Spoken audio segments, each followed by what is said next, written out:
जी students, आज हम जो टॉपिक डिस्कस करेंगे वो है फेरिंग्स एंड ईसोफेगस। हमने डाइजेस्टिव सिस्टम को पढ़ा है और हमने इसमें एलिमेंट्री कैनाल के पार्ट्स देखे थे, जिसमें हम ओरल कैविटी को देख चुके हैं, स्टडी कर चुके हैं कि ओरल कैविटी में कैसे डाइजेशन होती है, कैसे फूड आती है। सेकंड नंबर पे हमारे पास फेरिंग्स आता है, जहां से ये सिर्फ एक रास्ता है, जो है पाथवे है, जो गुजरने के लिए प्रोवाइड करता है फूड को। यहाँ से गुजरकर फूड हमारे पास ईसोफेगस में जाती है। फिर ईसोफेगस जो है वो एक जो ट्यूब है जो कि नेक्स्ट स्टमक को कनेक्ट करती है और स्टमक के साथ स्टमक को जो है ना फूड सप्लाई करेगी। ठीक है, तो अब हम जो देख रहे हैं वो फेरिंग्स और लेरिंग ईसोफेगस के बारे में देख रहे हैं। हम देखेंगे कि दोनों अपना अपना क्या क्या काम करते हैं, क्या ये डाइजेशन में टेक पार्ट करते हैं या नहीं करते हैं। इसके लिए हम एक डायग्राम ले आते हैं, उसको देख लेते हैं। जी, ये हमारे पास डायग्राम आ गई। ठीक है, हमने ये ऊपर वाला पोर्शन जो है हमने स्टडी कर लिया है। ओरल कैविटी थी, ओरल कैविटी में फूड हमने जो है अपनी मर्जी से लेकर गए मुंह के अंदर। ठीक है, फिर वहां पर हमने उसको क्रंच किया। ठीक है, उसकी जो है ग्राइंडिंग हुई। ठीक है, टीथ से। फिर जो एक बोलस सा बन जाता है, जो फूड का हमने मैस कहा था, वो फेरिंग्स में एंटर हो जाता है। फेरिंग्स जो है ओरल कैविटी के आगे जो ओपनिंग है उसको कहते हैं। ठीक है, इसके बाद वो ईसोफेगस में जाता है। ठीक है, ईसोफेगस के स्पेलिंग में कुछ वेरिएशन है, कई जगहों पर ये ओ से लिखा जाता है, इसमें ओ साइलेंट होता है, लेकिन इसे ई से प्रोनाउंस किया जाता है, और कई जगहों पर ये ई से लिखा जाता है। ठीक है, तो दोनों ही हम इसको यूज करेंगे। ठीक है, इसके बाद ये ईसोफेगस जो है फूड पास करता है स्टमक में। ठीक है, स्टमक को हम नेक्स्ट वीडियो में डिस्कस करेंगे। अभी हम जो डिस्कस कर रहे हैं, हम डिस्कस कर रहे हैं फेरिंग्स को और ईसोफेगस को। ठीक है, तो फेरिंग्स जो है उसमें हमारे पास जो बोलस जो हमारे पास मैस था फूड का, जो कि मुंह के अंदर पार्शली डाइजेस्ट हो चुका है। ठीक है, वो माउथ से कहाँ पास होता है, वो माउथ से पास होगा हमारे पास। माउथ के स्पेलिंग थोड़े से ठीक कर लेते हैं। ठीक है, ये जब हमारे पास माउथ में आए तो हमारे पास टंग जो है उसको आगे ट्रांसफर करती है। ठीक है, टंग जो है ट्रांसफर कर देती है इसको कहाँ, फेरिंग्स में। ठीक है, अब फेरिंग्स जो है कोई ऐसी चीज नहीं है जिसको डाइजेस्ट करेगा, बस एक पाथ है जो कि ओपनिंग है, जो कि खुलती है कहाँ पर, ईसोफेगस में। ठीक है, और ईसोफेगस में खुलकर वहां पर हमारे पास ये जो फूड का मैस है ये सप्लाई हो जाएगा। ठीक है, और इसके साथ यहाँ पर एपिग्लोटस लगा हुआ है। ये जो आपको फ्लैप नजर आ रहा है ये एपिग्लोटस है। ठीक है, ये क्या करता है, ये हमारा जो ट्रेकिया है उसको बंद कर देता है। ठीक है, ताकि जो हमारे पास फूड है वो हमारी जो सांस की नाली है उसमें ना जा सके, ट्रेकिया में ना जा सके, क्योंकि ये हमारे पास ट्रेकिया है। ठीक है, इसको हम लेबल कर लेते हैं ट्रेकिया। इसका फायदा ये होता है कि अगर इससे आपकी सांस की नाली में कोई चीज एंटर नहीं होती, इसलिए जब हम खाना खा रहे होते हैं तो बातें कम करनी चाहिए। अगर हम बातें करेंगे तो सांस की नाली में जरा चला जाए तो उससे हमें खांसी लग जाती है और बहुत हम बैड फील करते हैं।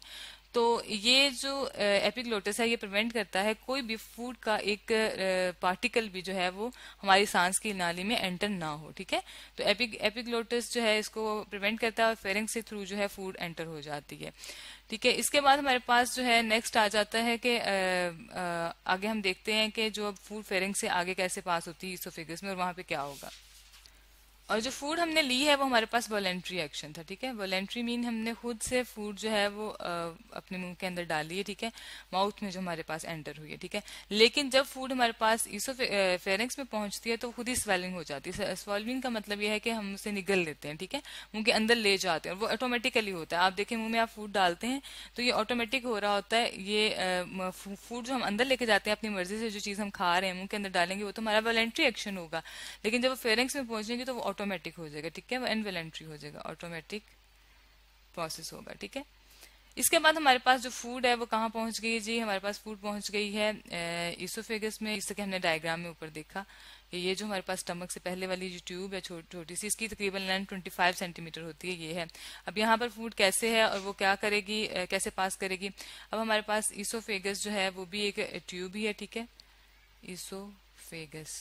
ठीक है, अब ये क्या करेगी, अब ये ट्यूब जो है ये हमारे पास जो फूड है वो लेगी फेरिंग से। ठीक है, ईसोफेगस से जो है ये ट्यूब होती है। ठीक है, इसको हम यूं लिख लेते हैं कि ये क्या है, एक जस्ट लाइक अ ट्यूब है। ठीक है, और इस ट्यूब में जो है हमारे पास बोलस एंटर हो जाएगा, जो कि हमने कहा था मैस ऑफ फूड होता है। ठीक है, और ये अब इसको किसको पास करेगा, ये बोलस पास किया जाएगा स्टमक को। कौन करेगा, ईसोफेगस। जस्ट इसका काम है पास करना फूड के जो पार्शली डाइजेस्टेड फूड है उसको पास करना स्टमक को। स्टमक में जो है वो हमारा जो मैदा होता है उसमें ज्यादा डाइजेशन होती है। ठीक है, एक इम्पॉर्टेंट बात, हमारे पास जो फेरिंग्स और हमारे पास जो है ईसोफेगस, ये ऐसे पार्ट हैं हमारे एलिमेंट्री कैनाल के जो दोनों ही है ये डाइजेशन में कोई पार्टिसिपेशन नहीं करते, ठीक है। लेकिन ये बहुत इंपॉर्टेंट है इस लिहाज से क्योंकि ये पैसेज प्रोवाइड करते हैं, रास्ता प्रोवाइड करते हैं फूड को, इस बोलस को, जो mass of food partially digested food है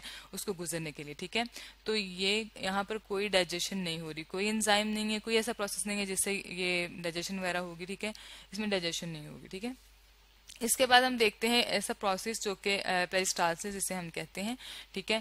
उसको हम यहाँ देखते हैं कि हमारे पास है पेरिस्टालसिस का प्रोसेस और ऐसे हम लेबल करेंगे, ठीक है, पेरिस्टालसिस, ठीक है। ये प्रोसेस वो होता है जब हमारे पास फूड जो है पास हो रही होती है ना, इसे हम पेरिस्टालसिस कहते हैं। इसका स्पेलिंग ठीक करते हैं, स्टालसिस, ठीक है। इसको हम लेबल कर लेते हैं जी। इसे हमने आप देख रहे हैं इसे हमने लेबल कर लिया है, ठीक है। और ये जो हमारे पास ईसोफेगस के बाद ये जो हमारी एलिमेंट्री कैनाल है, इसमें से जो फूड पास हो रही है, ये पूरी एलिमेंट्री कैनाल में से जब पास होती है इसको हम पेरिस्टालसिस कहते हैं, ठीक है। ये जरूरी नहीं कि ईसोफेगस और उसमें से गुजर रही है। जब ये फूड जो बोलस है ये ईसोफेगस से जो है पास हो रहा होता है, यहाँ हम लेबल कर लेते हैं ईसोफेगस, ठीक है। जब ईसोफेगस से पास हो रहा होता है तो क्या हो रहा है हमारे पास यहाँ पर मैस ऑफ फूड जो बोलस पार्शली जो है डाइजेस्टेड है, वो मसल्स उसके जो हैं वो वो जो है इसमें से गुजरता है। तो ईसोफेगस के जो मसल्स हैं वो कॉन्ट्रैक्ट करते हैं, यहाँ पे देखें ये कॉन्ट्रैक्टेड है, ठीक है। और यहाँ पर आपको नजर आ रहे हैं इधर हमारे पास जो है ये रिलैक्स है, ठीक है, जिसमें से फूड गुजरेगी। और ये हमारे पास डायरेक्शन ऑफ फूड है जो कि स्टमक की तरफ है, ठीक है। तो पेरिस्टालसिस का मतलब होता है फूड का मूव करना, ठीक है। मूव कर रही है फूड किसकी तरफ, फ्रॉम ओरल कैविटी, ठीक है। मूवमेंट ऑफ फूड हम कह सकते हैं, मूवमेंट ऑफ फूड कहाँ से होगी, यहाँ हम फूड लिख लेते हैं, ठीक है।